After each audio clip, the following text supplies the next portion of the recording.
Hello hello, चलो चलो चलो।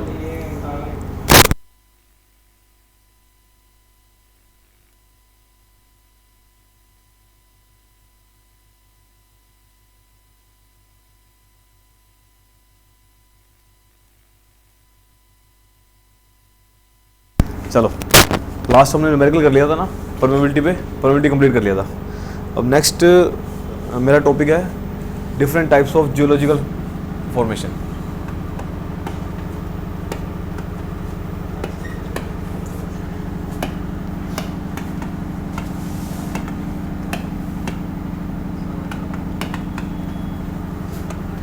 Different types of geological formation important topic और ज़्यादातर पूछा ही जाता है। ये वाली लाइट चला लो, ये वाली मेन वाली। अब तो लाइट आ गई, वो बंद कर दो। ठीक है, आप अपनी चला लो पीछे से, नीड ही नहीं है। चलो, different types of geological formation देखिए। अब इसमें कौन कौन से आते हैं, जैसे एक्वीफर, एक्वीक्लूड, एक्वीफ्यूज, एक्वीटार्ड, ये सब डिफरेंस पता लग जाएगा भी होता क्या है। चलो स्टार्ट करो। First aquifer. क्या होता है एक्वीफर? एक्वीफर क्या होता है? ये वो फॉर्मेशन है या ये वो मीडियम है जो पोरस भी हो और परमेबल भी हो, ठीक है, जिसके अंदर हम पानी को स्टोर भी कर सकते हैं और क्या कर सकते हैं, हम परमिट भी कर सकते हैं। उसको क्या बोलते हैं हम? एक्वीफर बोलते हैं। तो एक्वीफर में देखिए, उसमें लिखिए, इसमें these are the formation, these are the formation which are porous, which are porous and permeable, which are porous and permeable, hence sufficient yield can be obtained, hence sufficient yield can be obtained। Example, fine sand, coarse silt.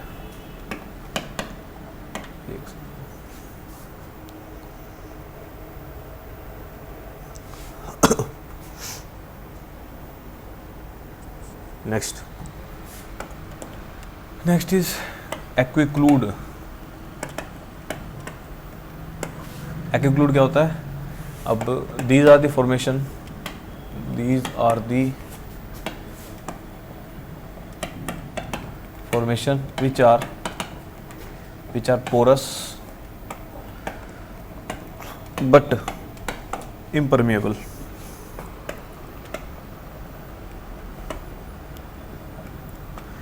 are porous but impermeable, hence yield cannot be obtained।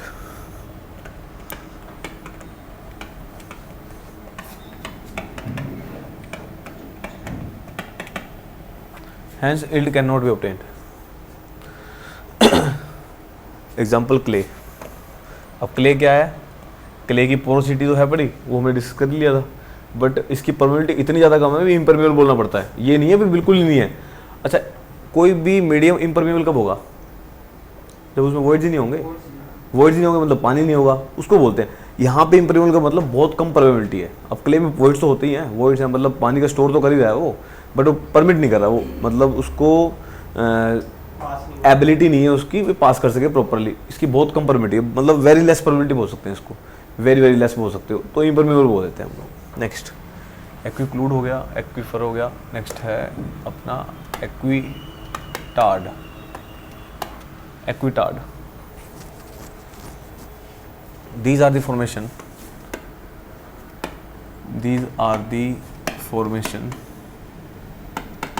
which is porous but less permeable,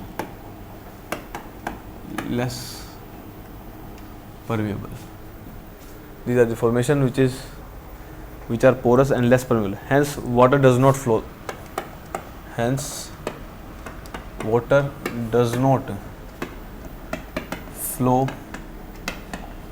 through them, but it seeps, but it seeps. Example, sandy clay. चलो next, aquifuge. Next is aquifuge. These are the formation. These are the formation which is neither porous nor neither porous है nor permeable. Is termed as एक्वीफ्यूज.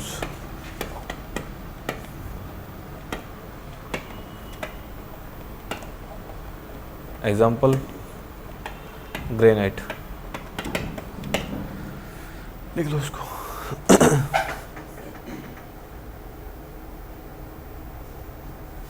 और इसमें ये भी लिख सकते हो, note डाल के इसमें नोट लिख लेना.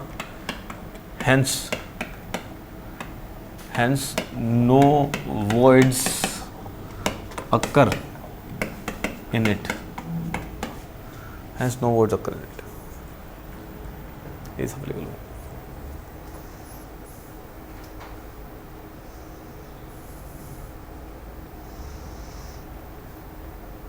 हो गया. अब आजकल जो सवाल आ रहा है ये नहीं पूछता. आजकल पूछेगा भी किसकी परमिटिविटी ज़्यादा, किसकी पोरोसिटी ज़्यादा, वो सवाल आता है. तो उसका मैं आपको चार्ट बनवाया तो वो डायरेक्ट याद हो जाएगा.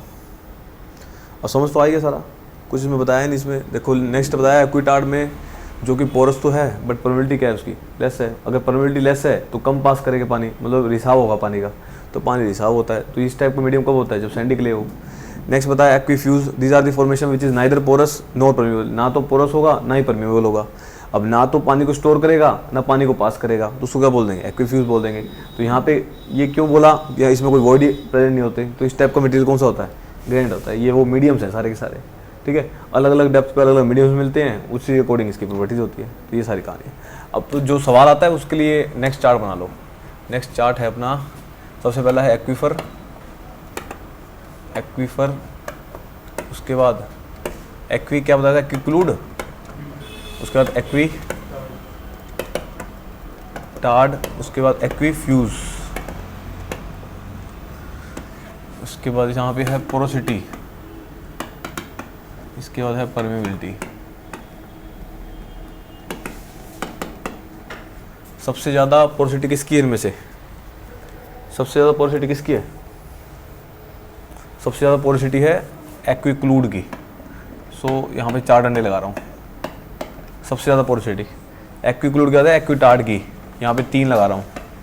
एक्वीटार्ड के बाद है एक्वीफर की, 2 लगा रहा हूँ. उसके बाद एक्वीफ्यूज की कोई पोरोसिटी है ही नहीं, नो पोरोसिटी.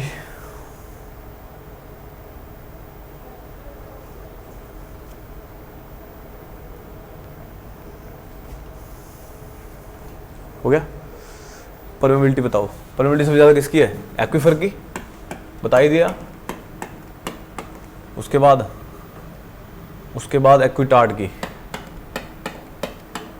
उसके बाद एक्वीक्लूड की, उसकी कोई प्रोबेबिलिटी नहीं है. लिख लो उसको. ये ध्यान, ये सवाल आता है यहाँ से. किसी की भी ज़्यादा पूछ लेगा, किसी की कम पूछ लेगा. आजकल ये नए सवाल आ रहे हैं.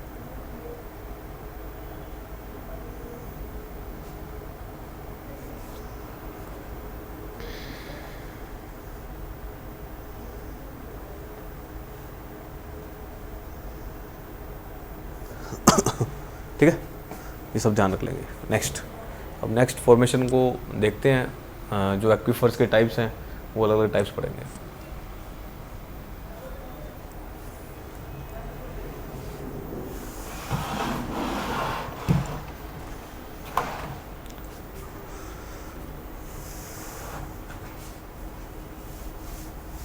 करें शुरू. Next aquifer. नेक्स्ट टॉपिक डालो एक्वीफर. एक्वीफर्स के कुछ टाइप्स हैं, वो डायग्राम के थ्रू एक बार दिखा दें, उसके बाद अपन डिटेल में पढ़ लेंगे. जैसे देखो बना रहा हूँ डायग्राम सारा. करने शुरू. कहाँ से शुरू करते हैं, चलो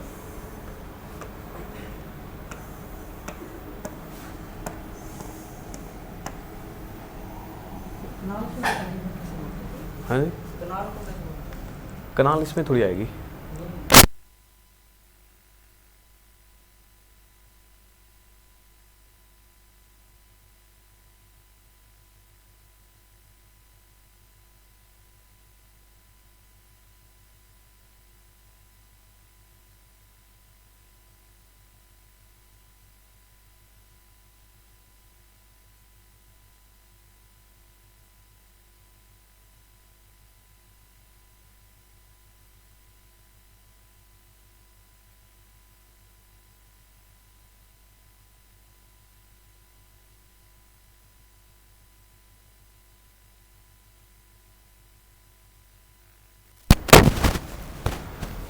ये है अपना, this is the impermeable layer, मतलब बेड रॉक बोलते हैं ना जिसको, बेड रॉक बोलते हैं। तो क्या बोल सकता हूँ इस मीडियम को, इस मीडियम को बोल सकता हूँ, लास्ट कौन सा था, एक्वी फ्यूज था, तो इसको एक्वी फ्यूज बोल सकता हूँ, एक्वी फ्यूज। नेक्स्ट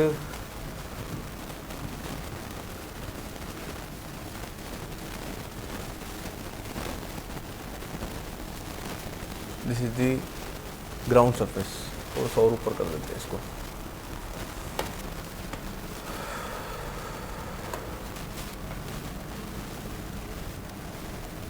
ऐसे बना लो, ये साफ हो जाएगा क्या,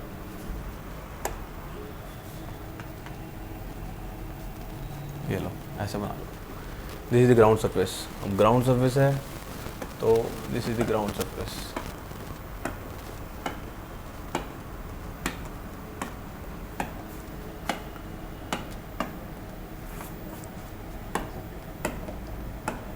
ये ग्राउंड सरफेस हो गया। ग्राउंड सरफेस के नीचे क्या प्रेजेंट है, पानी, तो कलर पानी को इसे दिखा दूँ क्या, तो ग्राउंड हो गया ये, इसको दिखा देते हैं कलर लाइट, ये चल जाएगा, ये बढ़िया चल रहा है। ये सारा पानी है,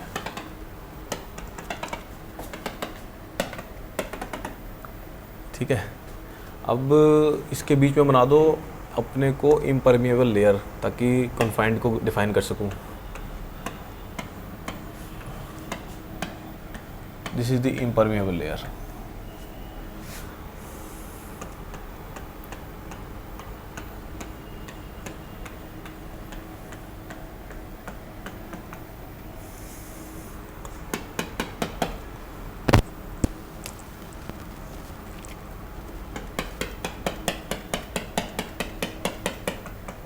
This is the impermeable layer.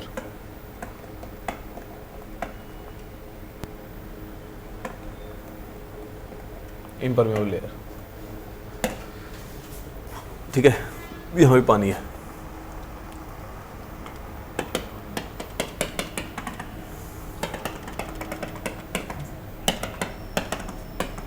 ठीक है। अच्छा जी, अब दिखाना है आपको, अब दिखाना है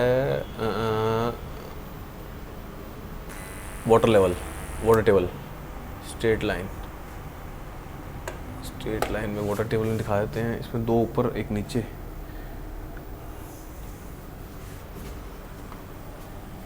थोड़ा सा,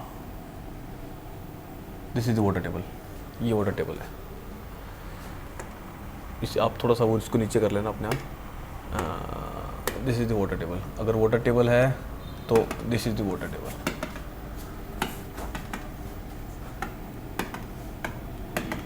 ये वाटर टेबल है,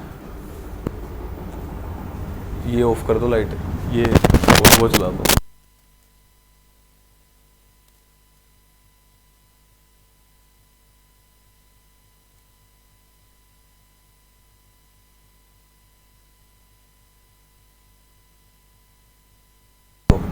अब इसमें बनाने अपने को वेल्स बनाने हैं, तो स्ट्रेट लाइन से बना देते हैं। देखो एक वेल तो यहाँ बना लो, straight line, these are the wells. एक वेल ये, एक वेल बना लो यहाँ, ठीक है, और एक वेल बना लो यहाँ, ऊपर तक ले जाओ, कोई दिक्कत वाली बात नहीं है।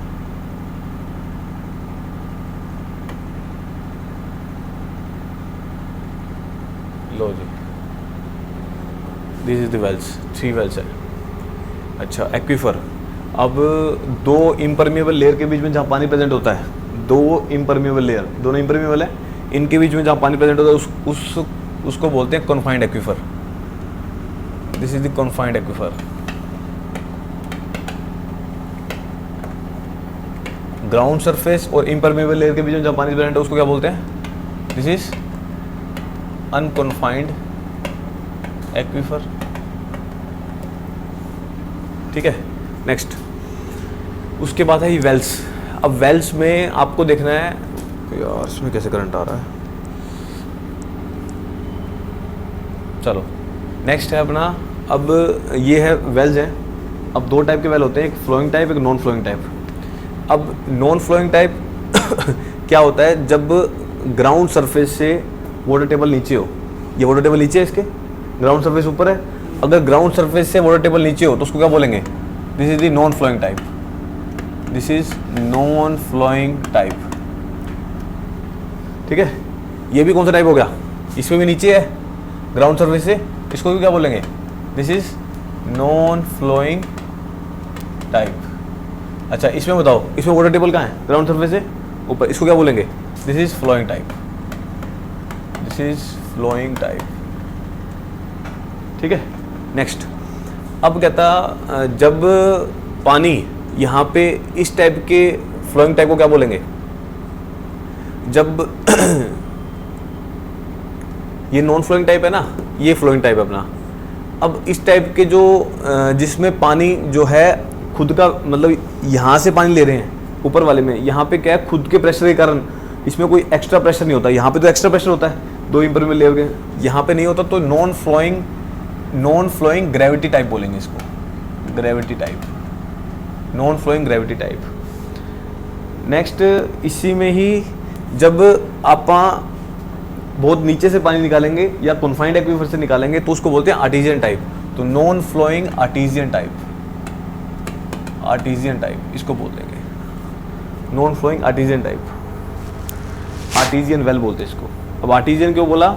जहाँ पे एडिशनल प्रेशर होता है, उसको भी लंबा कर लो यार, एक मिनट, वो सेम हो जाएगा ना, इसको भी ये नीचे से ही ले लो क्योंकि ये ग्रेविटी बन जाएगा, नहीं तो वो तो सेम बता ही दिया।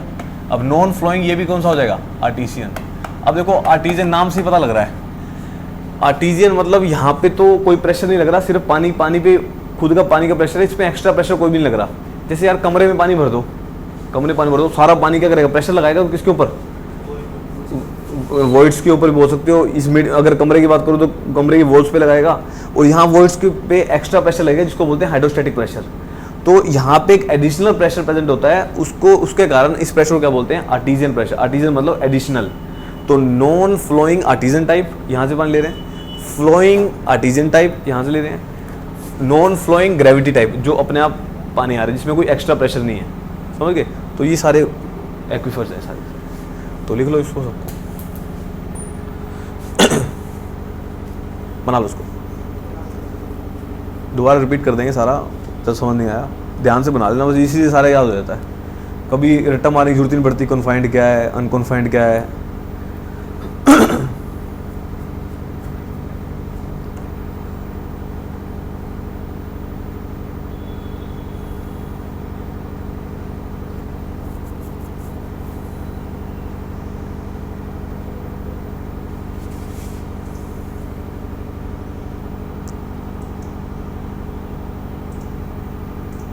चलो अब एक दो और डिफाइन करना चाहते हो तो और भी लिख सकते हो। जैसे कॉन्फाइंड एक्वीफर लिखा है, इसका दूसरा नाम क्या हो जाएगा? आर्टिजियन एक्वीफर, क्योंकि आर्टिजियन टाइप लिखा है ना, तो यहाँ पे आर्टिजियन एक्वीफर भी लिख सकते हो। दिख तो रहा होगा उसमें, ये वर्ड दिख रहे हैं क्या? दूसरा कलर करो, दिस इज आर्टिजियन बोल देंगे। और अच्छा, इस लेयर को क्या बोलोगे? This is the impermeable layer. Impermeable layer, तो इस टाइप के लेयर को डिफाइन करते हैं एक्विक्लूड बोल सकते हो आप। इसको दूसरे से बोल लिखूं, यहां लिख देता हूं, दिस इज एक्विक्लूड। ये एक्विफ्यूज, एक्विटार्ड कुछ भी हो सकता है, कोई भी लेयर है जो बेडरॉक होगी, ये सारे टाइप्स हो जाएंगे।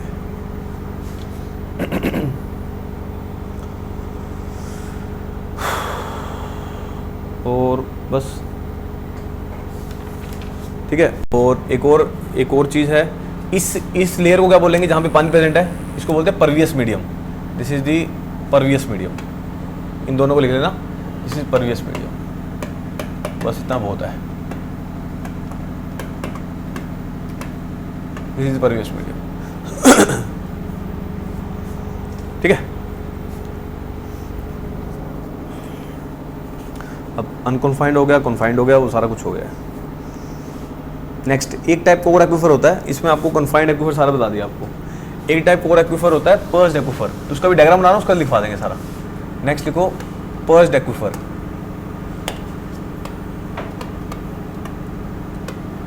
पर्स्ड एक्विफर,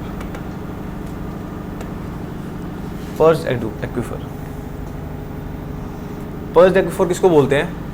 जब कोई मीडियम है, जैसे this is the medium and this is the medium, ये भी वाटर टेबल लिखनी थी, ये भी वाटर टेबल ले लेते हैं। कलर ले लो, ये इसी का मीडियम बना दो। This is the impermeable layer, but the original water table is blue colour से।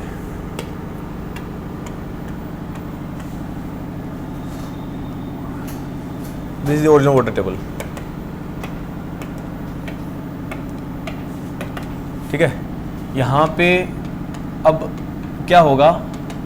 अब यहाँ पे इम्परमेबल लेयर थी, वाटर टेबल नीचे थी, बट पानी क्या है, इसमें एक ऐसा सरफेस बना हुआ था जहाँ पे पानी इकट्ठा हो जाता है, इम्परमेबल लेयर। उस टाइप के जो एक्विफर होता है उसको क्या बोलते हैं?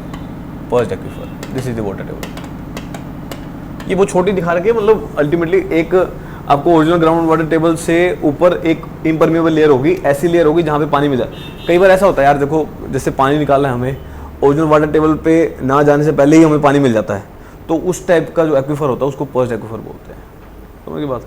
तो इस टाइप के एक्विफर को क्या बोलते हैं? This is the pursued aquifer. तो पानी अब यहाँ मिल गया आपको, अल्टीमेटली मिलना यहाँ पे चाहिए था, तो this is the pursued aquifer. लिखो इसको।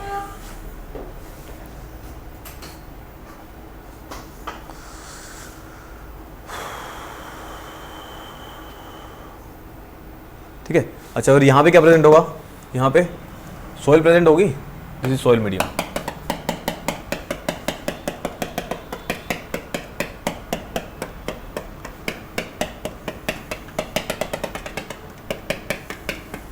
इससे आवाज ज्यादा करेगा यार, इसको बंद करके।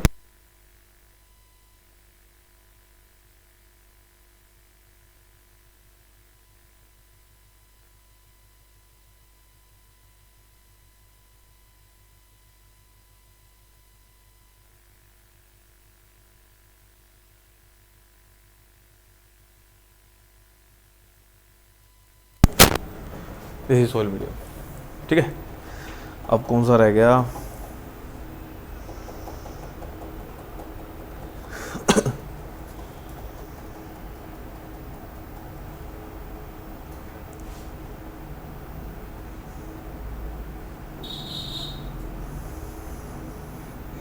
गया। अच्छा, नेक्स्ट एक एक्विफर हो रह गया, एक और बताया। तो अगर ये जो एक्विक्लूड है, दिस इज एक्विक्लूड, अगर यही चीज एक्विटार्ड बन जाए तब उसको क्या बोलेंगे? सेमी क्या बोलते हैं? Semi confined aquifer. समझ गए? मतलब जस्ट जनरल बता रहा हूँ। ये एक्विक्लूड बताया आपको। एक्विक्लूड क्या होता है? एक्विक्लूड क्या होता है? देखो, एक्विक्लूड क्या होता है? जिसकी परमेबिलिटी कम है, बिल्कुल बहुत कम है, लाइक क्ले। अच्छा, उसी को अगर मैं बना दूं, क्या बना दूं मैं? उसका एग्जांपल क्या था? उसी को अगर मैं बना दूं सैंडी क्ले, अगर मैं उसको सैंडी क्ले बना दूं, उसमें से पानी का रिसाव शुरू हो जाएगा, तो उस टाइप का एक्विफर को क्या बोलते हैं? लीकेज एक्विटार्ड बन जाएगा वो, उसको बोलते हैं लीकेज एक्विफर, या बोल सकते हैं उसको क्या बोलते हैं? लीकेज या सेमी कॉन्फाइंड एक्विफर। ठीक है, तो ये सारी चीज़ें आपको ध्यान रखनी, ये सारी चीज़ें लिखवा देता हूँ आपको। चलो स्टार्ट करें फ्लोट से। लिख लिया हमने, डायग्राम सारे हो गए। लिखिए फर्स्ट लिखिए अनकॉन्फाइंड aquifer.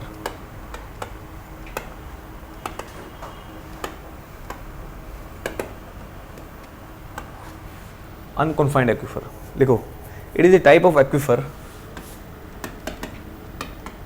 It is the type of aquifer in which ground water table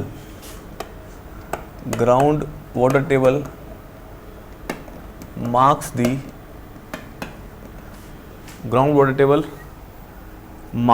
upper limit of saturation,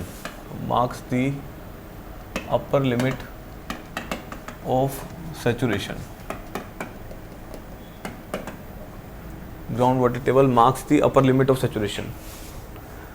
Water in this aquifer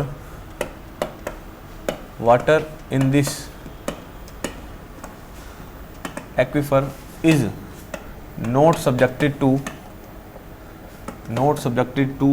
any other pressure.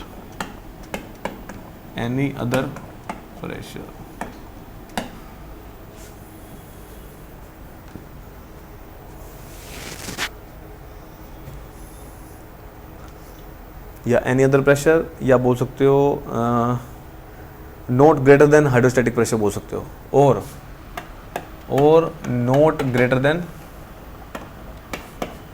Hydrostatic pressure. भाई सिर्फ हाइड्रोस्टैटिक प्रेशर होगा यहाँ पे, इससे ज़्यादा नहीं हो सकता। नेक्स्ट लिखो कॉन्फाइंड एक्विफर।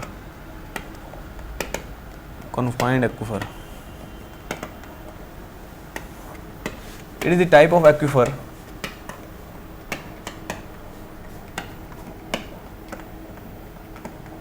in which या तो ऐसा बोल सकते हो, it is the type of aquifer which is formed between the two impermeable layer,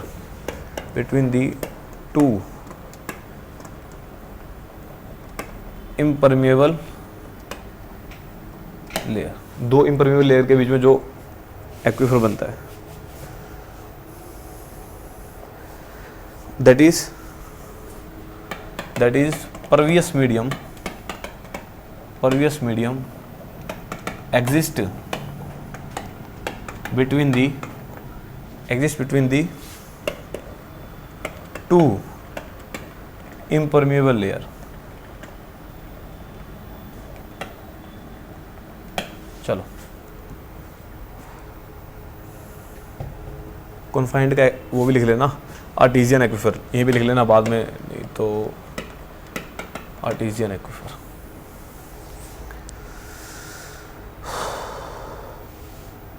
next pursued aquifer हो गया, लिख लिया इसमें लिखेंगे वो भी लिखना, एक लाइन और लिख लो, वो हाइड्रोस्टैटिक प्रेशर से ज़्यादा होता है उसमें। वाटर इन दिस एक्विफर लिख दो इसमें नीचे, लिख लिया कि सबने, नीचे लिखो नोट डाल के, water in this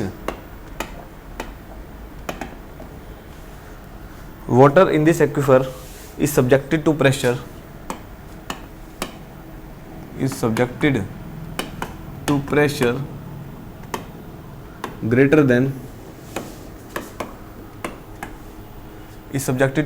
greater than hydrostatic pressure.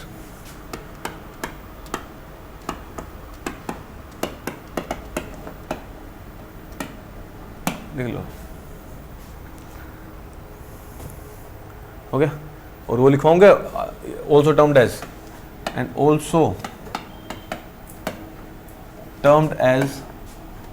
artesian aquifer।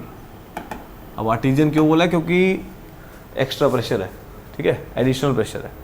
Next लिखिए पर्स्ड एक्विफर।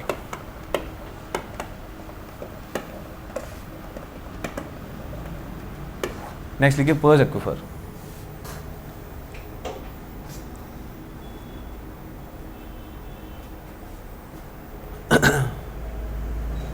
नेक्स्ट लिखिए in some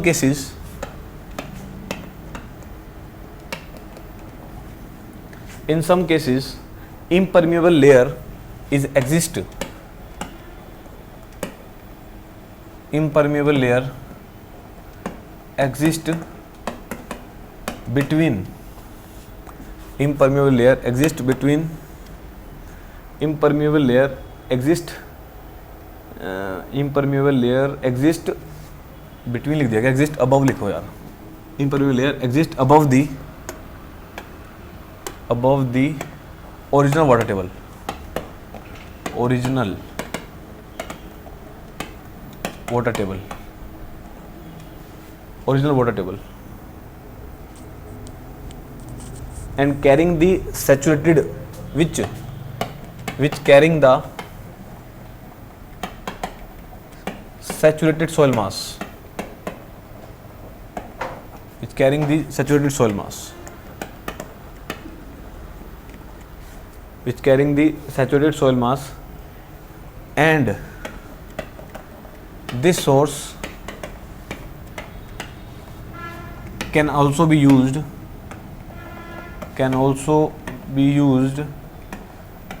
for the source of water, for the source of water is termed as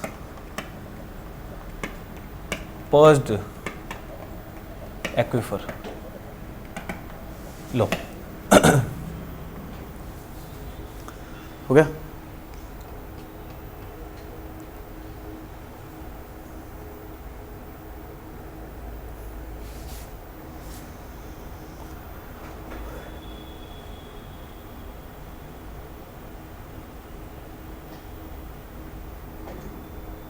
हो गया? नेक्स्ट लिखो लीकी एक्विफर या semi confined aquifer, लिख लिया हमने। Next लिखो लीकी एक्विफर या क्या बोलते हैं इसको, लीकी एक्विफर या सेमी कॉन्फाइंड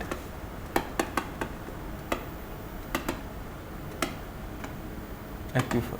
इसकी डेफिनेशन प्रॉपर लिख लो, उसमें बाकी आपको मतलब समझा दिया था। देखो if the impermeable layer on one or both the sides of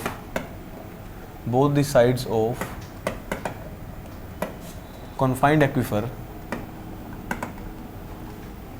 both the sides of confined aquifer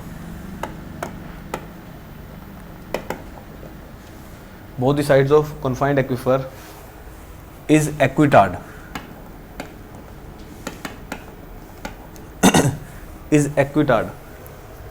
it permits the water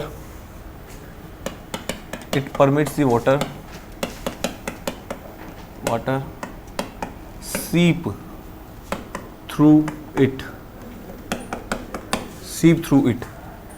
is known as leaky aquifer। yes.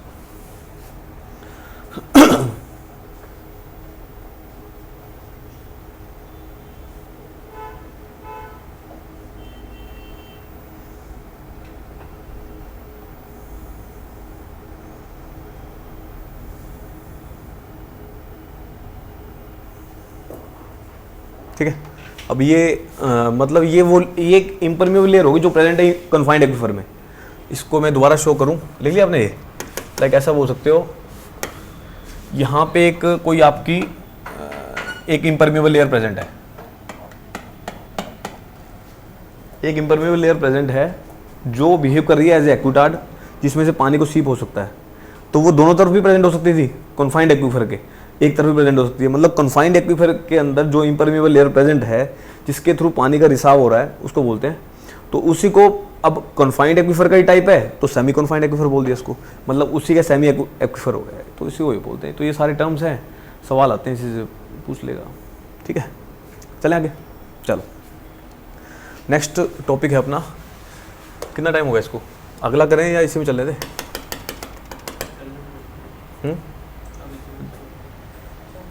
ठीक है, नेक्स्ट टॉपिक लिखो स्टोरेबिलिटी, मोस्ट इंपॉर्टेंट।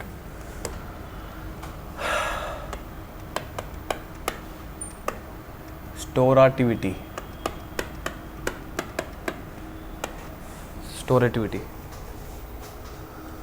और specific storage,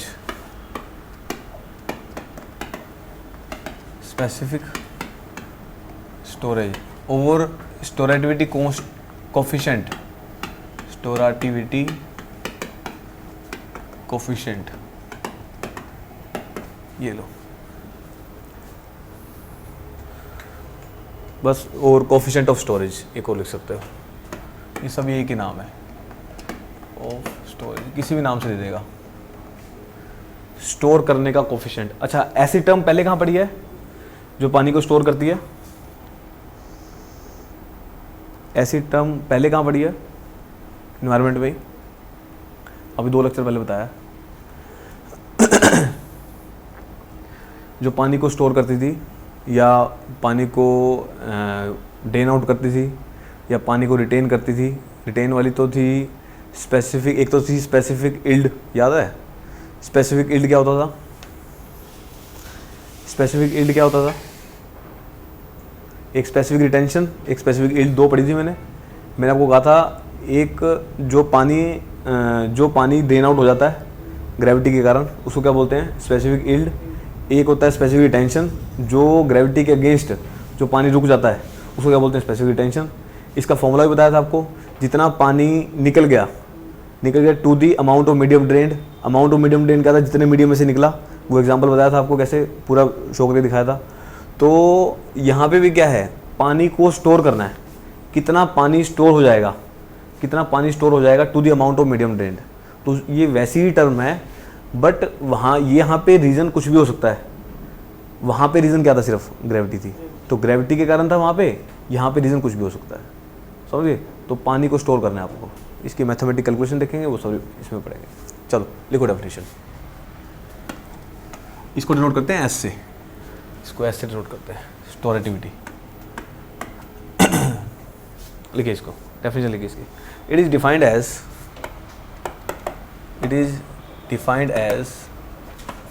the ratio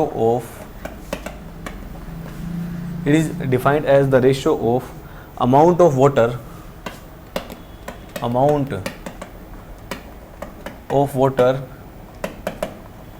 derived. It is defined as the ratio of amount of water derived from the medium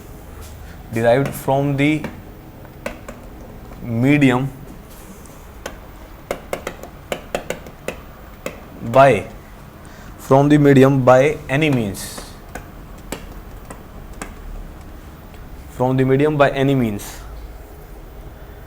not necessary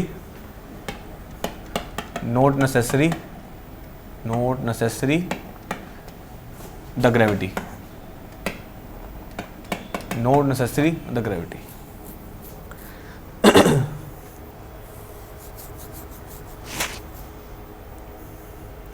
to the total amount of medium drained। ये सारा बता ही रहा था आपको, to the total amount of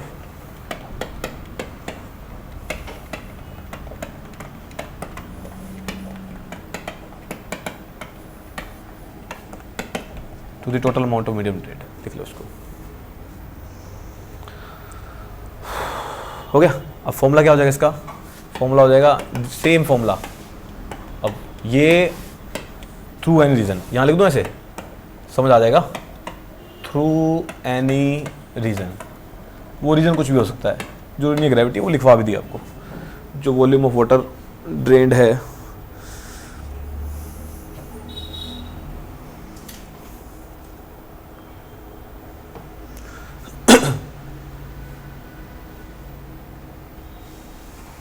हो गया। Next, अब इसमें केसेस हैं, वो सारे पढ़ेंगे। पहला केस है फॉर अनकन्फाइंड एक्वीफर। अच्छा, अनकन्फाइंड एक्वीफर अभी पढ़ा हमने। क्या वहाँ पे कोई और प्रेशर है क्या? वहाँ पे तो ग्रेविटी के कारण ही पानी मूव करता है वहाँ पे, समझ रहे हो। अब ग्रेविटी के कारण पानी, कोई और प्रेशर है नहीं जिसके थ्रू मूव करेगा, सिर्फ ग्रेविटी के कारण मूव कर रहा है। अगर ग्रेविटी के कारण मूव कर रहा है तो स्टोरेबिलिटी किसके इक्वल आ जाएगा? स्पेसिफिक इल्ड के। ऐसे ही था क्या? इससे डिनोट किया था, याद है कि भूल गए? Specific yield. तो स्टोरेबिलिटी किसके इक्वल आ जाएगा?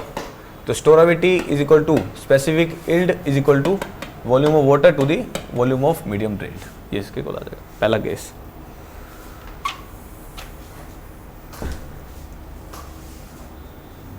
हो गया। नेक्स्ट केस टू है फॉर कॉन्फाइंड एक्वीफर। अब कॉन्फाइंड भी पढ़ लिया आपने। यहाँ पे एक प्रेशर और होता है जो कि ग्रेटर देन है हाइड्रोस्टैटिक प्रेशर से, तो वहाँ पे लिखेंगे, यहाँ पे लिखिए water is not drained,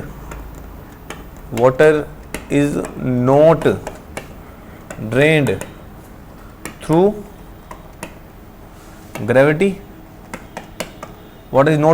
through the gravity, so S is not equal to gamma S। ये इसके इक्वल होगा।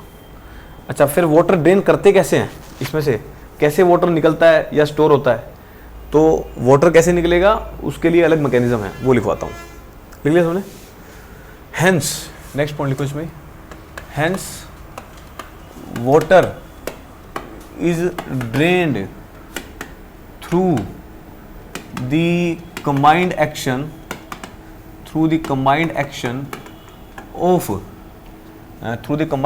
ऑफ क्या बोलते हैं इसको, एक्सपेंशन ऑफ वाटर या एक्सपेंशन ऑफ वाटर एंड क्या बोलते हैं इसको, compression of aquifer, expansion of water and compression of aquifer, ये दो मैकेनिज्म है जिसके कारण पानी को निकाला जाता है। कैसे देख लेते हैं, वो भी कैसे थोड़ा सा बना लेते हैं, पता लग जाएगा।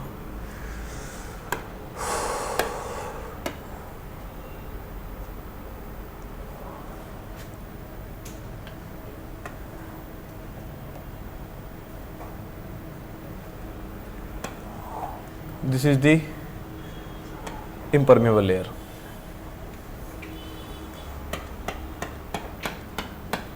This is the impermeable layer. And this is the unconfined aquifer. इसमें भी यार होल चाहिए था, चलो तुम बना लेना।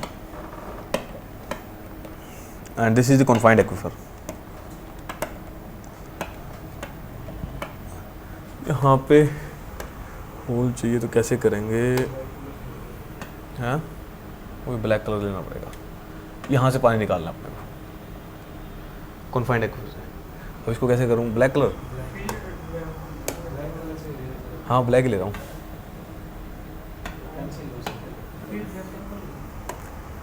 ये वाला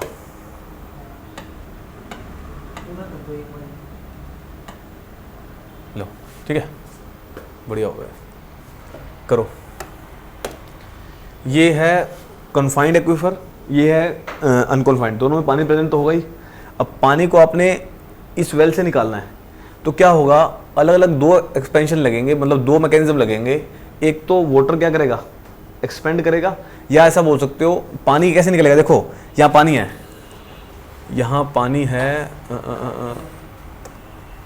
ये लो, ये पानी है। अब पानी यहाँ से निकलेगा, देखो देख रहे हो। अब पानी क्या करेगा, पूरा प्रेशर लगाएगा तो यहाँ से निकलने की कोशिश करेगा। बताया था आपको, किसी भी रूम में हाइड्रोस्टैटिक प्रेशर से ज़्यादा प्रेशर है, पानी जब निकलेगा तो वॉइड्स क्या होंगे, वॉइड्स खाली होंगे। अगर वॉइड्स खाली होंगे तो ऊपर वाली लेयर का जो प्रेशर होगा वो क्या करेगा, उसको कंप्रेस करेगा। तो दो मैकेनिज्म हो गए यहाँ पे, एक क्या होगा, एक्सपेंशन ऑफ वाटर, दूसरा कंप्रेशन ऑफ एक्वीफर। तो ये दो रीज़न है जिसके कारण पानी को बाहर निकाल सकते हैं। ठीक है, तो इसको लिखवा देते हैं, लिख लो।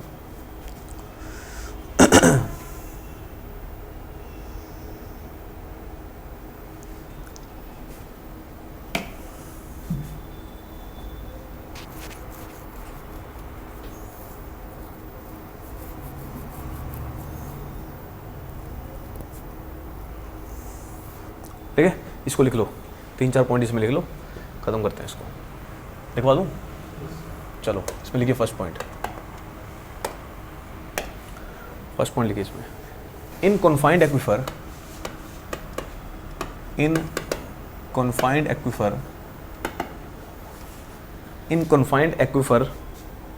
The pressure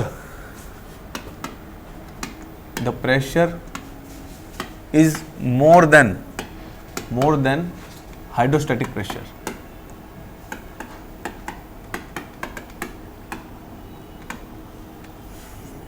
in confined aquifer the pressure is more than hydrostatic pressure, partially supports the overburden pressure. overburden क्या है? वो पोर वाटर प्रेशर जो बताया था आपको एक बार, overburden pressure सपोर्ट करता है overburden प्रेशर को. नेक्स्ट पॉइंट, सेकंड पॉइंट लिखिए. when the water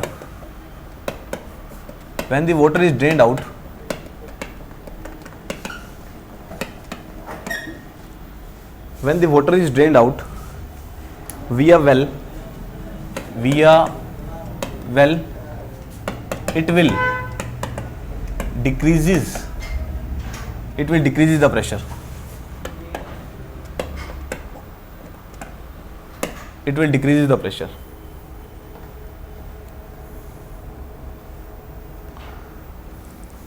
ठीक है. अब इसकी वजह से दो केस होंगे. एक तो प्रेशर को डिक्रीज करेगा, दूसरा इंक्रीज करेगा ओवरबर्डन प्रेशर में, जो सोयल का मीडियम का प्रेशर होता है, जिसको गामा डब्ल्यू इंटू एच निकाला था आपने. तो ऐसा करते हैं, इट विल लिख के ना इसको पॉइंट्स में बना देता हूँ. इट विल लिख के पॉइंट्स में बना दो. इट विल लिख के पॉइंट्स में, पहला point, it will decrease the pressure.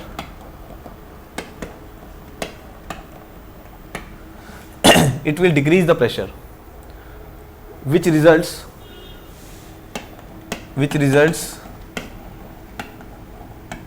in the expansion, expand कर देगा, which results in the expansion, and finally draining out of water,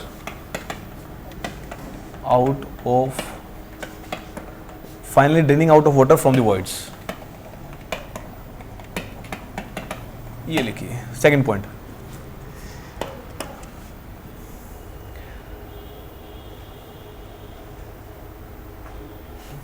increase in the overburden pressure. अब देखो नाम से ही है, एक तो प्रेशर हो गया पानी की वजह से जो था, एक वो ओवरबर्डन जो सोइल के लिए यूज करते हैं. ठीक है, तो इंक्रीज इन दी, तो ध्यान से पढ़ना है भी, सवाल में बोल देगा इंक्रीज इन द ओवरबर्डन, आपके दिमाग में पानी घटेगा, सिर्फ प्रेशर घटेगा, तो यही दिक्कत होती है. Increase in the overburden pressure, overburden pressure which leads to the compression, and draining out of the water,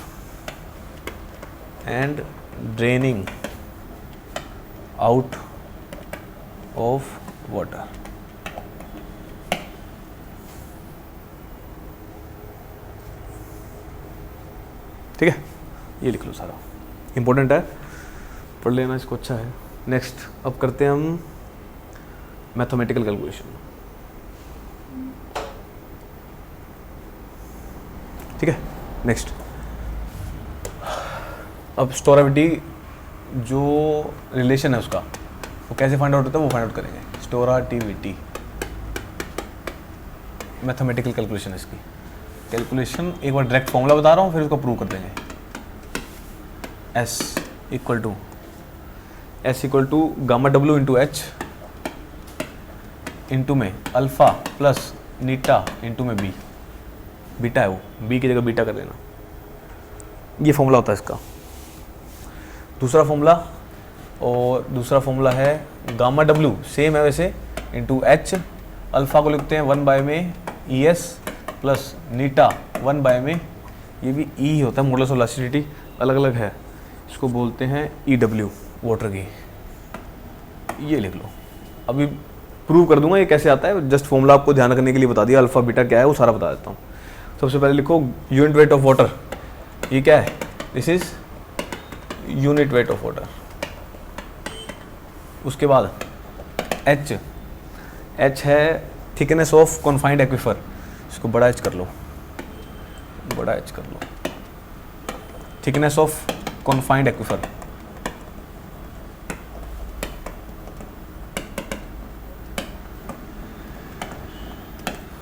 next gamma W हो गया, एच हो गया. नेक्स्ट है alpha. Alpha is compressibility of aquifer. Compressibility of aquifer, compressibility of aquifer, इसको elasticity या bulk modulus भी बोल सकते हैं। तो इसका उल्टा होता है ये। आपको पता है कंप्रेसिबिलिटी, एफएम पढ़ी है ना, थोड़ी सी पढ़ी होगी। कंप्रेसिबिलिटी और बल्क मॉडुलस दोनों उल्टे होते हैं, ये तो पढ़े होंगे। बल्क मॉडुलस क्या होता है, increase in pressure to the volumetric strain, वो सब था ना, ये वही है। दिस इज कंप्रेसिबिलिटी, हाँ 1/K हो एग्जैक्टली। तो यहाँ पे 1/S बोल दिया इसको, वही चीज़ें सारी की सारी, बस यहाँ पे अप्लाई यहाँ पे दूसरी तरीके से करना है। नेक्स्ट है बीटा। बीटा है अपना एक्सपेंशन ऑफ वाटर, या एक्सपेंशन मतलब कंप्रेस ही कर रहा है अल्टीमेटली, तो कंप्रेसिबिलिटी ऑफ वाटर। तो कंप्रेसिबिलिटी ऑफ वाटर, इसको भी 1 में ई ऑफ वाटर बोल देंगे। ये है बल्क मॉडुलस ही, ठीक है। Next EW, EW elasticity of water, elasticity of water. अब मैंने ES रह गया, ES भी लिख लो, ES elasticity of aquifer, elasticity of aquifer. अब देखो फॉर्मूला देखो कैसे याद हो रहा है, ठीक है ना। इधर फॉर्मूला याद करने के लिए स्टोराबिलिटी का देखो क्या क्या बताया था मैंने, किस किस कारण होता है। अल्फा, अल्फा क्या है, एक्विफर का कंप्रेसिबिलिटी। दूसरा बीटा, बीटा क्या है, कंप्रेसिबिलिटी ऑफ वाटर। दो कारण हो गए, ये दोनों हो गए। इसको नीटा से गुना करते हैं, मतलब नीटा क्या है, पोरोसिटी। नीटा भी लिख लो यहाँ पे, this Neeta is porosity, Neeta is porosity. अच्छा गामा W इंटू H क्या होता है, दिस इज ओवरबर्डन प्रेशर, ठीक है, या पोर वाटर प्रेशर, बताया था सारा ये। तो कैसे निकालते हैं, गामा W इंटू H होता है, तो ये फॉर्मूला होता है। अब कैसे फाइंड आउट करते हैं वो भी देख लेते हैं, देख लो इसको।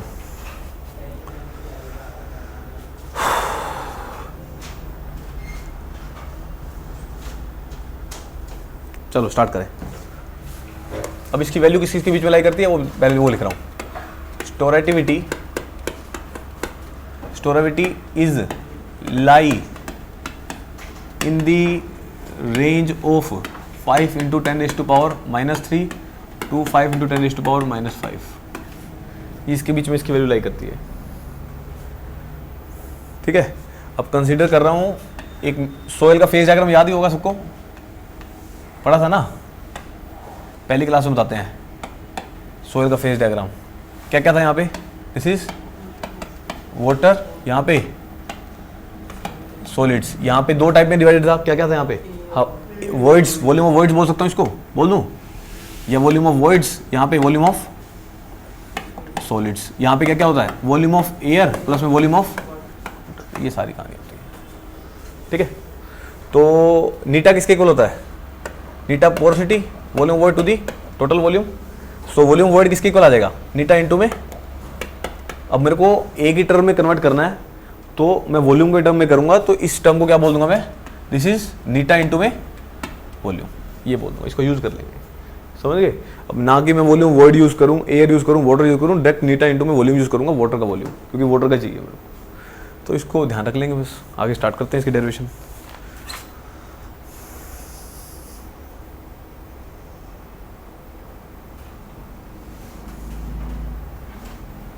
चलो प्रूफ देखते हैं इसका।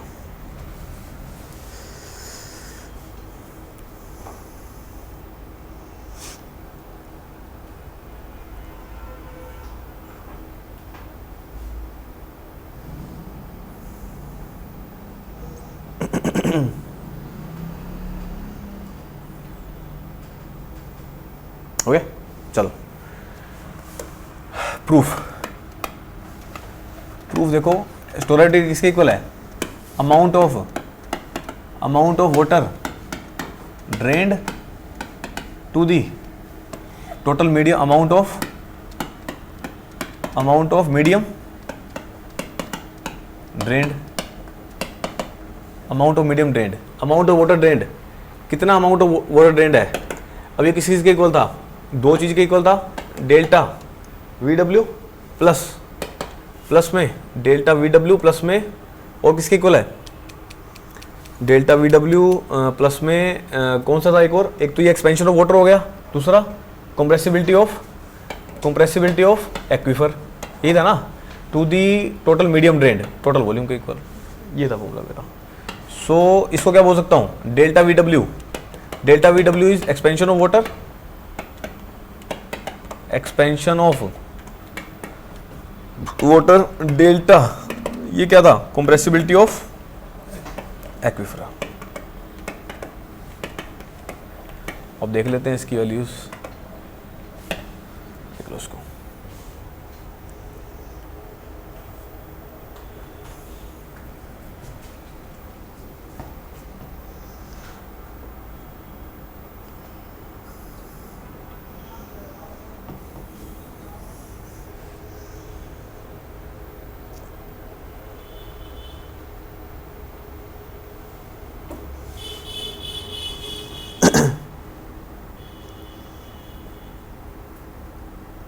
हो गया।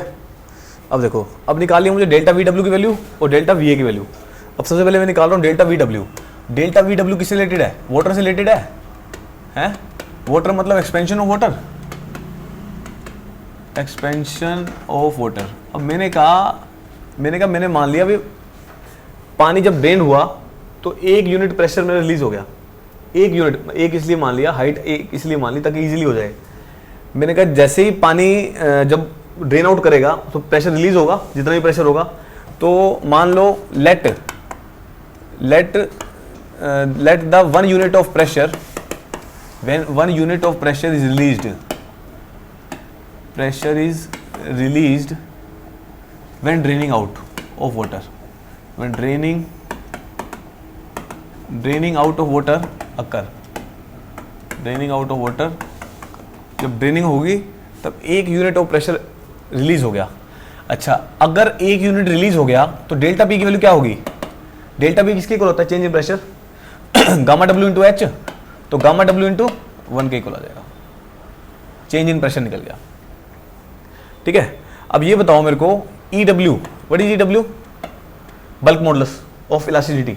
बल्क मॉडुलस ऑफ इलास्टिसिटी किसके इक्वल होता है, delta P to the volumetric strain. हाँ जी, delta P increase in pressure to the volumetric strain. अच्छा, वॉल्यूमेट्रिक स्ट्रेन किसके इक्वल होता है, change in volume to the original volume.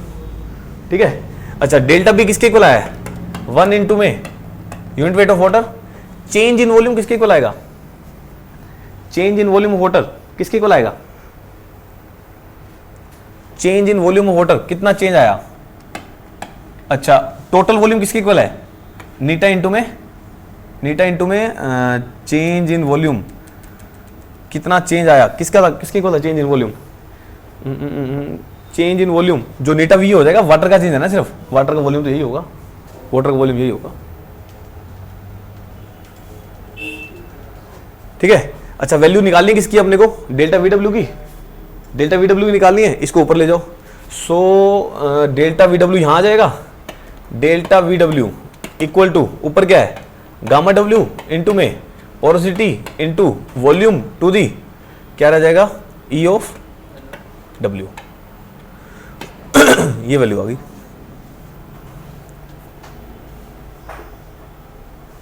ठीक है, अच्छा 1 बाई में EW किसके इक्वल होगा, 1 बाई EW, 1 बाई EW किसके इक्वल होगा, अभी बताया तो बीटा के इक्वल है, बीटा के इक्वल है। तो वैल्यू क्या आ जाएगी, gamma W into porosity into volume into में बीटा। ये पहली टर्म आ गई मेरी, this is the first term, क्या किसकी है, एक्सपेंशन ऑफ वाटर, ये एक्सपेंशन ऑफ वाटर आ गया।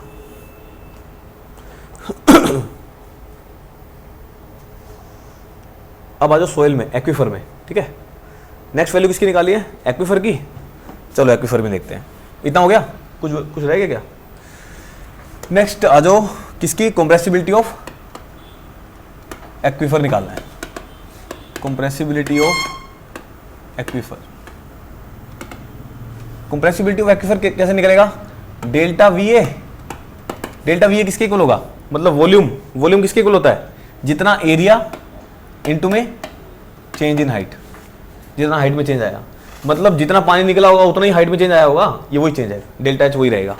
ठीक है, अच्छा नेक्स्ट टर्म है अब इसी में ही ई एस किसके इक्वल था, this is the compressibility of aquifer, compressibility of aquifer. Compressibility of aquifer कैसे निकलेगा, कंप्रेसिबिलिटी ऑफ एक्वीफर कैसे निकलेगा, अब कंप्रेसिबिलिटी वही है किसके equal, delta P delta P divide by volumetric strain. अब वॉल्यूमेट्रिक स्ट्रेन किसके इक्वल होगा, वॉल्यूमेट्रिक स्ट्रेन किसके इक्वल होगा, डेल्टा एच बाय में, अब उसमें आ जाएगा ना हाइट की फॉर्म में, क्योंकि डेल्टा एच बाय में H original H, delta H by में ओरिजिनल एच। बात समझ गए। डेल्टा पी मतलब इंक्रीज इन प्रेशर, और वो क्या गया वॉल्यूमेट्रिक। अब वॉल्यूम किसकी फॉर्म में, हाइट की फॉर्म में, ये करना है। अच्छा अब वॉल्यूमेट्रिक ये क्या आ गया अपना, बल्क मॉडुलस ऑफ किस, कौन सी है ये, bulk modulus of elasticity of soil. तो वैल्यू किसकी क्या किसके इक्वल आ जाएगी, डेल्टा पी इंटू में H to the delta H. अच्छा एक तो ये आ गई मेरी। अब मुझे वैल्यू किसकी निकालनी है, मुझे वैल्यू निकालनी है किसकी वैल्यू निकालनी है, डेल्टा वी ए की, डेल्टा वी ए की वैल्यू निकालनी है। डेल्टा वी ए में डेल्टा एच की वैल्यू पुट कर दो। डेल्टा एच की वैल्यू क्या आएगी यहाँ से, डेल्टा एच की वैल्यू आएगी डेल्टा पी गुना में एच भाग में ई टाइम्स ऑफ एस। ये वाली वैल्यू यहाँ पुट करो, यहाँ पुट करोगे, यही लिख रहा हूँ, यहाँ वैल्यू पुट करेंगे। सो वैल्यू आ जाएगी डेल्टा एच की। So delta V A into में area, area into delta H की वैल्यू कितनी है, डेल्टा पी इंटू में H to the delta E times of S, ये वैल्यू आ जाएगी।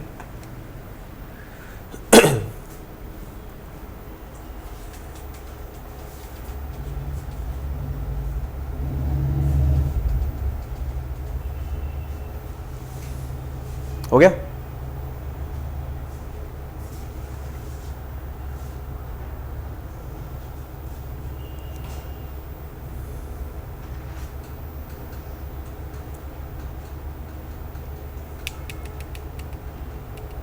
चलो नेक्स्ट।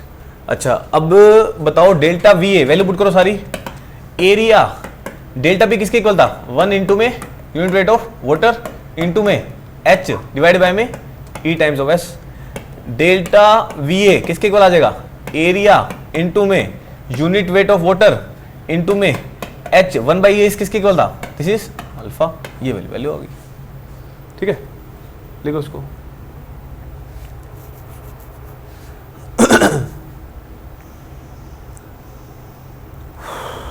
बस अब वैल्यू पुट करनी सारी, दो वैल्यूज आ गई मेरी, स्टोरेटिविटी हो गया।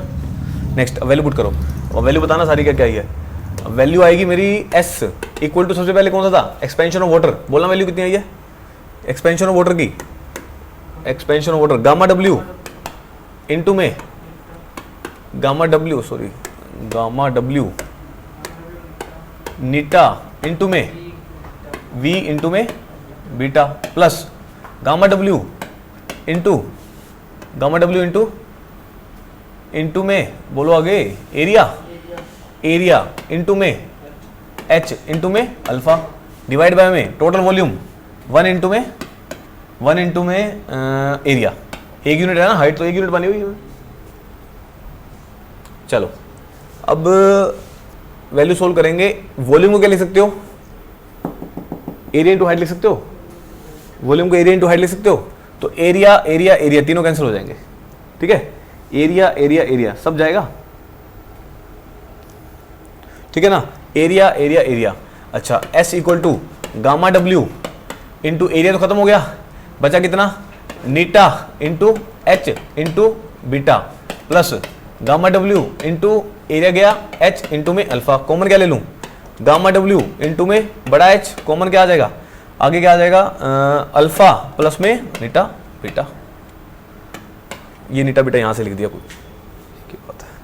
तो ये मेरे स्टोरेबिलिटी का कोफिशिएंट आ गया, इसी पे न्यूमेरिकल कर लेंगे अभी। तो ये प्रूव करा दिया, वैसे आपको फॉर्मूला याद करना है, कोई नीड है नहीं, ना तो याद रहेगा, और अगर कभी समझना चाहो तो समझ सकते हो भी ऐसे आया था ये, समझ लो बात। चलो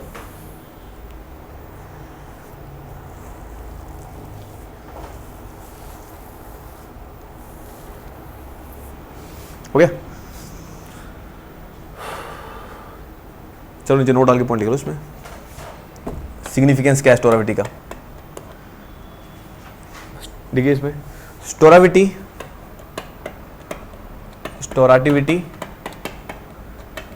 can be defined as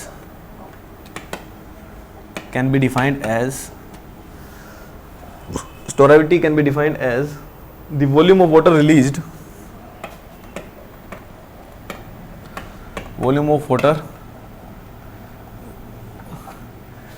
volume of water released from the aquifer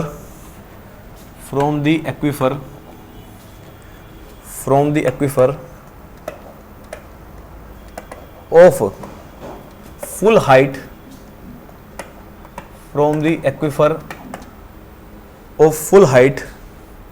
under unit cross sectional area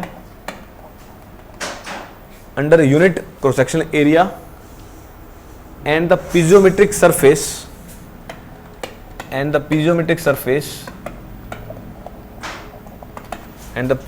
surface declines by 1 unit. ये डेफिनेशन है इसकी।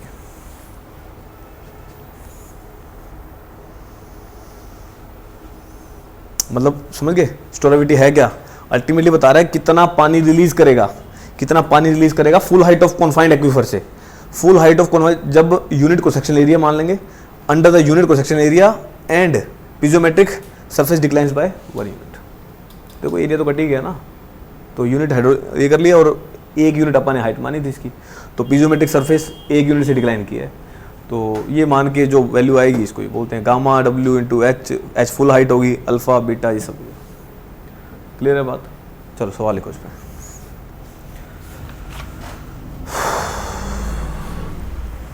लिखिए क्वेश्चन 4n, लिखिए 4n aquifer located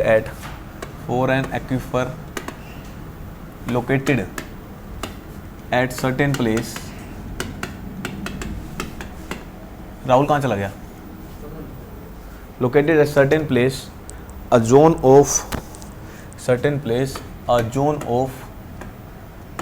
900 kilometer square area, 900 kilometer square area is founded by confined aquifer.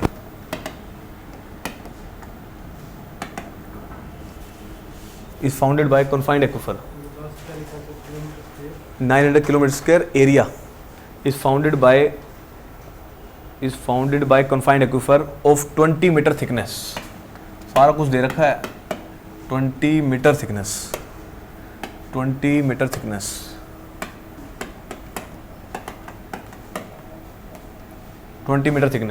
Next इसका लिखो the average maximum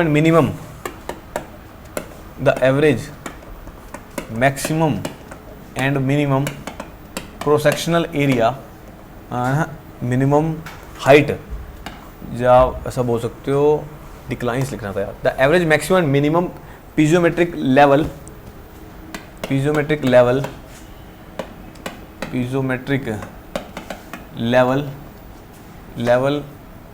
lies between 4 to 10 metre. Piezometric level lies एक variation range लिख लो, वेरिएशन रेंज इसकी जगह लिख लो वेरिएशन रेंज, जो वेरी करेगा जिस रेंज से, variation range between 4 to 10 metre, 4 से 10 metre. Calculate the annual rechargeable ground water,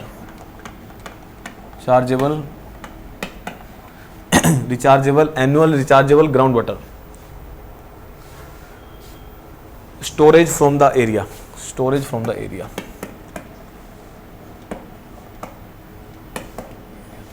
assume that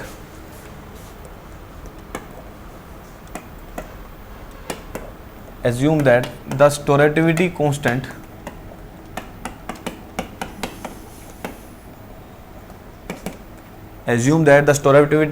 coefficient is 5 into 10 raised to power -4. 5 into 10 raised to power -4. If the area is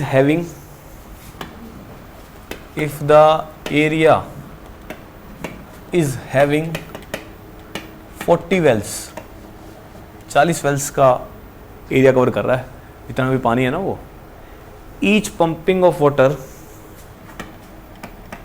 each pumping of water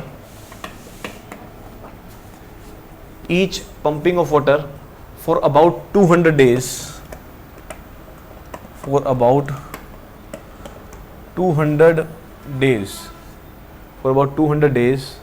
in a year calculate the average yield। लो करो।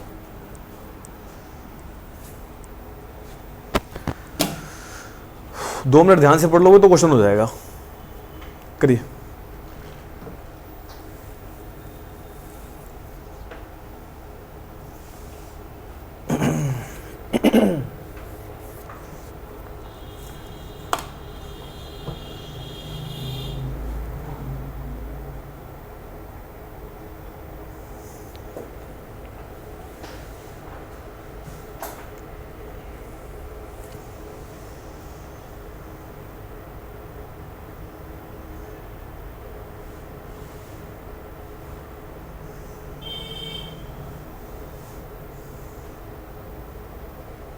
एक ही minute का question है।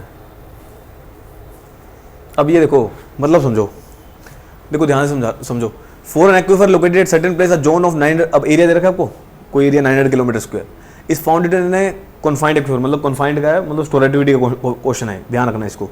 उसके बाद बोला इसकी thickness दे रखी है, कॉन्फाइंड की पूरी थिकनेस जो एच की वैल्यू थी, बड़ी वाली एच की वैल्यू 20 मीटर थिकनेस है। अब कहता है जो पीजियोमेट्रिक लेवल का डिफरेंस है ना, वो हो गया 4 से 10 मीटर, समझ रहे हो? या बोल सकते हो आप अब 4 मीटर से 10 मीटर पे पहुंच गया, या ये तो निकाला है, मतलब 10 मीटर से 4 मीटर पे आ गया, ऐसे बोल सकते हो आप। मतलब इसमें करा क्या है, रिचार्ज करा है, मतलब कोई रेन हो रही होगी जिससे पानी रिचार्ज हो गया। अब यहाँ पे निकालना नहीं है, यहाँ पे रिचार्ज करना है। अब कितना रिचार्ज हो गया, 4 से 10 मीटर पे आ गया, बात समझ लो। 4 से 10 मीटर कितना रिचार्ज हो गया, 6 मीटर तक रिचार्ज हो गया, बात समझ गए? उसके बाद कहता water storage from the area assume that storativity constant दे रखा है 5 × 10⁻⁴। If the area is having, अब उस एरिया में कितने आते हैं, 40 फैल आते हैं, कितने मर्जी लगा दे, वो तो कोई दिक्कत नहीं है अपने को। Each pumping of water for the about, कहता है एक जो पंपिंग है वो 200 दिन काम करता है इरिगेशन के लिए। Each pumping of water for irrigation लिख लेना, for irrigation for about 200 days in a year calculate the average yield. कहता टोटल यील्ड बताओ कितनी है उसकी, मतलब कितना पानी हम ले सकते हैं उसमें से, वो बताना है। पहले तो स्टोरेज बताओगे, कितना मीडियम स्टोर कर सकते हैं। देखो बेसिक क्वेश्चन से आओ, बेसिक फॉर्मूला क्या कहता है, this is amount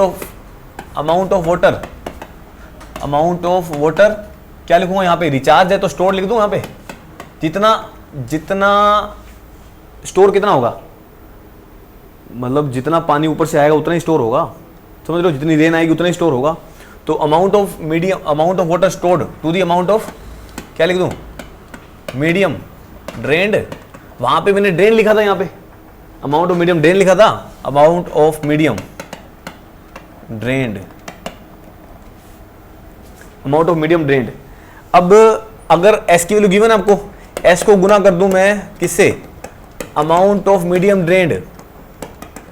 amount of medium drain है क्या, वॉल्यूम ही है ये, तो निकलेगा क्या, वॉल्यूम ऑफ वाटर स्टोर निकल जाएगा, कितना वाटर स्टोर हुआ, वॉल्यूम ऑफ वाटर स्टोर्ड। अब स्टोरेटिविटी की वैल्यू दे रखी है अपने को, कितनी है, 5 × 10⁻⁴ into volume of medium drained, कितना वॉल्यूम ड्रेन करेगा बताओ। अब आपको वॉल्यूम कितना ड्रेन करेगा, अब जितना एरिया है उतना ही निकालेगा पानी, जितना रिचार्ज करेगा उतना ही पानी निकालेगा बाहर भी, बात समझ रहे हो? मैंने कंजर्वेशन ऑफ मास लगा दिया भाई, जितना पानी को वो स्टोर करेगा उतना ही बाहर निकालेगा। अब जितना उसने स्टोर किया होगा उतना ही बाहर निकाला होगा, जितना रिचार्ज हुआ उतना ही बाहर। अब ड्रेन बताना है, ड्रेन कैसे होगा, एरिया कितना दे रखा है आपको, 900 किलोमीटर स्क्वायर है, किलोमीटर स्क्वायर को मीटर स्क्वायर में कैसे करोगे, 10⁻⁶ हो जाएगा। एरिया इनटू में हाइट, कितना पीजोमेट्रिक में चेंज आया, ये अमाउंट ऑफ ड्रेन वाली हाइट है, याद आ गई? मैंने कहा था आपको 4 से 10 हो गया, वो 6 मीटर, कितने मीटर है, तो 6 मीटर हाइट आ गई, तो कर दो, खत्म क्वेश्चन। तो खत्म तो कहाँ भी, वॉल्यूम ऑफ वाटर स्टोरेज आ गया, वॉल्यूम ऑफ वाटर स्टोर्ड, कितना पानी स्टोर करेगा, वैल्यू निकालो कितनी आ रही है।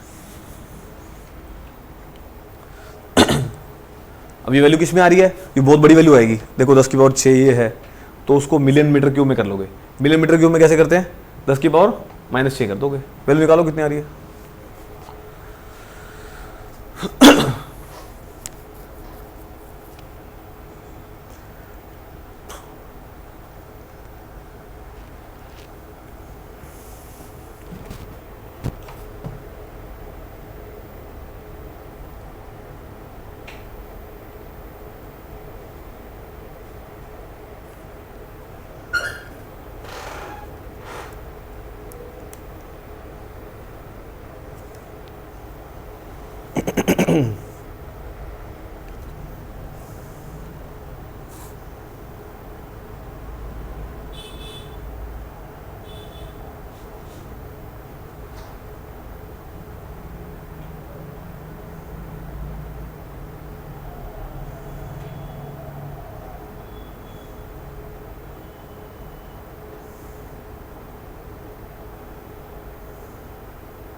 हो गया? कितनी वाली होगी? 2.7 इंटू 10 वो -6 कर दिया आपने, ये आ गया 2.7 मिलियन मीटर क्यूब आ गया, 2.74 मिलियन मीटर क्यूब। वो मीटर क्यूब में आता, इंटू 10 की पावर 6 आ जाता, ठीक है, मिलियन मीटर क्यूब में कर दिया, तो इंटू 10 की पावर -6 भी कर दूँ, सबका ही आ रहा होगा। अब क्या निकालना है? अब निकालना है आपको, अब ये वैल्यू किसकी आई है?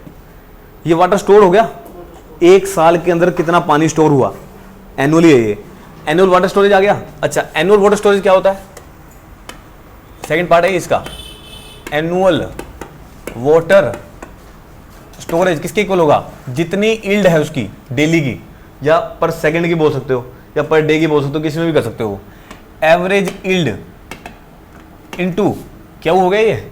अब एवरेज यील्ड क्या जो वैल्यू है, एवरेज मतलब जो पर सेकंड के हिसाब से, लीटर पर सेकंड किसी में भी कन्वर्ट कर सकते हो। अब एवरेज यील्ड, अब आपको डाटा दे रखा है, जो स्टोर हुआ है पानी वो 200 दिन तक एक वैल्यू यूज करता है। कितने दिन है? This is 200 days. अच्छा, और क्या डाटा दे रखा है आपको? और क्या डाटा दे रखा है? 200 डेज, 40 वेल्स हैं, ये 40 वेल हो गए। अब 200 दिन है, 200 दिन को कितने घंटे होते हैं एक दिन में? 24 घंटे। 24 घंटे को किससे गुना कर दो सेकंड में कन्वर्ट करने के लिए? 86400, तो लीटर पर सेकंड में आ जाएगी। वो देख लेंगे किसमें निकालना चाह रहा है, पर डेज में निकालना तो कोई दिक्कत वाली बात ही नहीं, सीधे निकल जाएगा। सो वैल्यू निकालो। एनुअल वाटर स्टोरेज कितनी आई अपनी? 2.7 मिलियन मीटर क्यूब। अब मिलियन मीटर क्यूब है, किसमें कन्वर्ट कर लूँ? इंटू 10 की पावर 6 ही कर दूँ, या मिलियन में लेना है तो मिलियन में भी आ सकता है, आप उसमें कन्वर्ट कर लो, कोई बात नहीं। ये आ जाएगा आपका 10 की पावर 6, किस में आ जाएगा ये? मीटर क्यूब में, मीटर क्यूब पर सेकंड में निकाल लो। So this is Q into 200 into 40 into 24 into 86400। अब इसको इससे भाग कर दो। अगर ये बहुत छोटी वैल्यू आ रही है तो क्या करोगे? लीटर में कर लोगे, इंटू 10 की पावर 3 और कर देना, वैल्यू आ जाएगी बस। तो लीटर पर सेकंड या मीटर क्यूब पर सेकंड में वैल्यू आ जाएगी। तो डिस्चार्ज की वैल्यू निकालें इसमें। चलो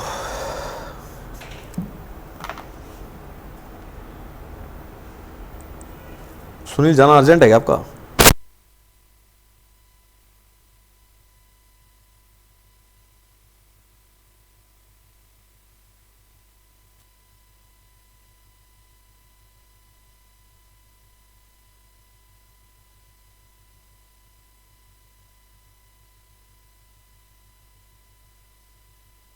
आ रही है ना 1 पॉइंट, तो गलत निकाला यार हमने। 2.74 208 गलत निकाली कुछ। 2.62 एक बार दोबारा देख लो यार। हाँ, सारा डिवाइड में आ जाएगा, क्योंकि वो ले आ जाएगी।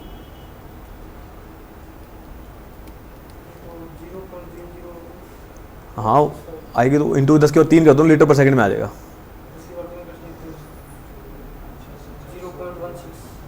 वो दोबारा चेक करो।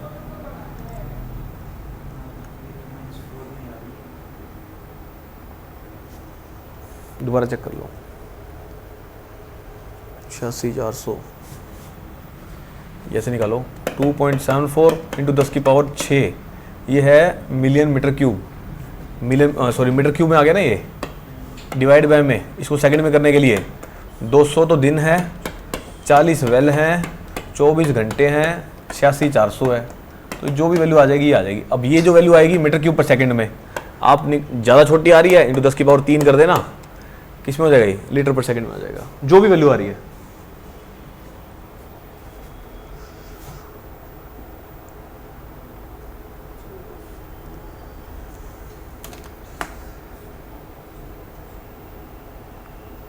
चलो रोक दो उसको।